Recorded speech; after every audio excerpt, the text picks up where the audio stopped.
One evening, Thomas brought his last train to the junction. Percy was glad to see him. "Are you on your way to the big station, Thomas?" "Yes, I am. Why?" "Because I'm going there too." "I think something's up." Toby looked at the sky. "Where?" "Not up there, down here," laughed Thomas. "How can something be up when it's down?" Thomas was too excited to explain. "Bust my buffers, look over there." Mavis, Boko, Bill, Ben, Donald, Oliver and Douglas paraded past. "Good evening, you three," whistled Donald. "Aren't we all a fine sight?" "Very splendid indeed," admired Toby. "Sorry we can't stop. The Fat Controller wants us all together at the station." "What is this about?" asked Thomas. "The Fat Controller has a plan," answered his driver. "Come on." So they followed the other engines to the big station at the end of the line.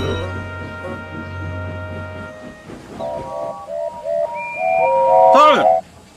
called the Fat Controller. "I have an important letter to read from a little girl who is 5 years old." "Dear Thomas and all the engines, please can I meet you? My friends say they would like to meet you too. You could come to my house for tea, but my mummy says there aren't any railway tracks to my house. Can you come to the station instead? Thank you very much."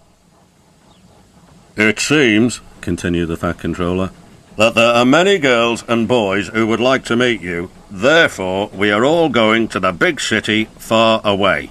"Hooray! Hooray!" the engines whistled. "Silent!" called the Fat Controller. "Other engines will be working here while you are away, so please show them what to do."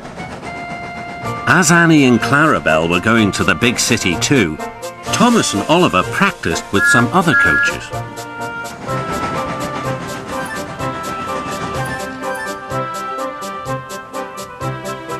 Thomas grew more and more excited. Too excited for his own good. "I'm glad I'm a splendid engine," he puffed. "The Fat Controller thinks I'm really useful. I had a race with Bertie once. I whooshed through the tunnel and stopped an inch from the buffers." Then Thomas made his mistake. "Just like this," he boasted.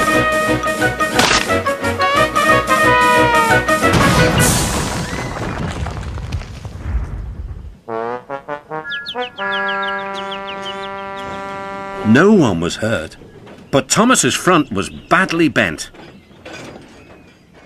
They telephoned to the Fat Controller. "I'll send up the workmen," he said. "But if they can't mend Thomas in time, we'll have to go to the big city without him." Poor Thomas. 8 o'clock next morning. The engines waited at the junction. Toby and Percy were each on a truck, and Duck had pushed them into place behind Edward. Gordon, James and Henry were waiting to lead off. They whistled impatiently. The Fat Controller looked at his watch. "I'll wait one more minute for Thomas, then we have to go."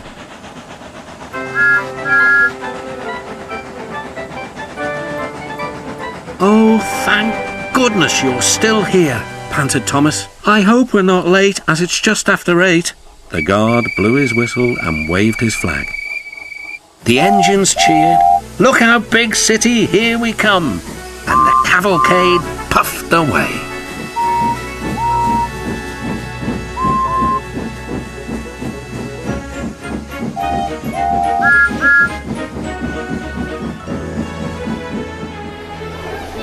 Later in the big city, all the engines were lined up in a splendid shed. The children were delighted to meet their friends. "I'm glad the little girl wrote to us," whispered Thomas to Percy. "Isn't it wonderful what happiness a letter can bring?"